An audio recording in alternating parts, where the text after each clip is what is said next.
ବାଲେଶ୍ୱର ବିଜୁ ଜନତା ଦଳ ପକ୍ଷରୁ ପୂର୍ବତନ ମୁଖ୍ୟମନ୍ତ୍ରୀ ତଥା ବିଜୁ ଜନତା ଦଳର ସଭାପତି ନବୀନ ପଟ୍ଟନାୟକଙ୍କ ଆଶୁ ଆରୋଗ୍ୟ କାମନା କରି ପୂଜାର୍ଚ୍ଚନା ସହ ଦୀପ ପ୍ରଜ୍ୱଳନ କାର୍ଯ୍ୟକ୍ରମ ଅନୁଷ୍ଠିତ ହୋଇଯାଇଛି।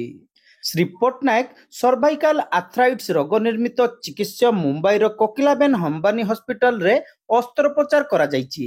ସେ ସମ୍ପୂର୍ଣ୍ଣ ସୁସ୍ଥ ଥିବା ବେଳେ ଖୁବ୍ ଶୀଘ୍ର ଓଡ଼ିଶା ଫେରିବା ନେଇ ଦଳୀୟ କର୍ମକର୍ତ୍ତାମାନେ କାମନା କରିଛନ୍ତି। ଏନେଇ ସ୍ଥାନୀୟ ଲକ୍ଷ୍ମୀନାରାୟଣ ମନ୍ଦିରରେ ପୂଜାର୍ଚ୍ଚନା କରାଯାଇଛି। ପୂର୍ବତନ ସାଂସଦ ରବୀନ୍ଦ୍ର କୁମାର ଜେନା ଏଥିରେ ଯୋଗଦେଇ ଭଗବାନଙ୍କ ନିକଟରେ ପୁଷ୍ପ ଅର୍ପଣ ସହ ଦୀପ ଜଳାଇ ପୂର୍ବତନ ମୁଖ୍ୟମନ୍ତ୍ରୀ ଶ୍ରୀ ପଟ୍ଟନାୟକଙ୍କର ଆଶୁ ଆରୋଗ୍ୟ ସହ ଦୀର୍ଘ ଜୀବନୀ କାମନା କରିଥିଲେ। माननीय पूर्वतन मुख्यमंत्री तथा लीडर ऑफ अपोजिशन आम दलर नेता श्रीयुक्त नवीन पट्टनायक आज बॉम्बे ठारे सफल अस्त्रोपचार होती। आम ये प्रभु निकट में पूजा अर्चना करूँ दीप जाली प्रभु को प्रार्थना कर खूब शीघ्र संपूर्ण सुस्थ हो ओडिशा फेरी आसते ओडिशा फेरी आसी ओडिशावासी सेवार निजक नियोजित करते ये आज कार्यक्रम परे दलीय कर्मी माने 108 दीप जलाई श्री पट्टनायक सुस्थता नहीं प्रार्थना करथिले।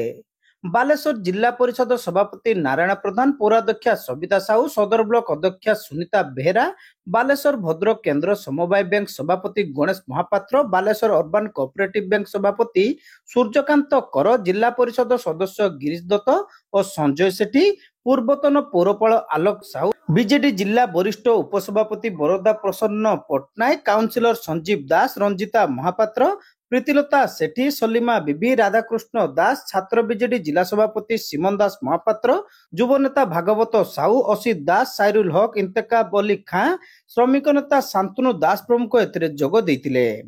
देखंतु ओडिशार जनता नेता आमर नेता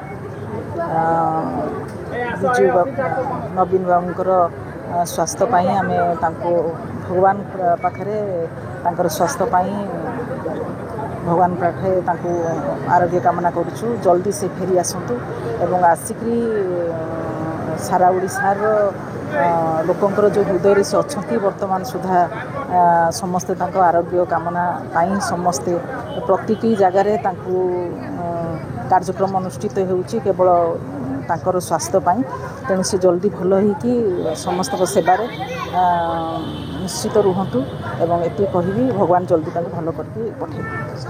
मोर जे कि ओडिशावासी जो प्रिय नेता श्री पूर्वतन आम श्री नवीन पट्टनायक आशु आरोग्य कामना करी आमे महाप्रभु लक्ष्मीनारायण मंदिर रे आज आमे 108 दीप जलिचु। आम समस्ते एकत्रित हो आम महाप्रभु को स्मरण करछे कि आमर पूर्वतन मुख्यमंत्री सुस्थ हो फेरंतु एवं ओडिशावासी को जमिति भल पाइबा दउथिले सेमिति भल पाइबा दियंतु तांकर दायित्व नियंतु एवं आम हृदय से सब बेले रहिसंती सेमति आम हृदय से सब बेले आम सहित थांतु।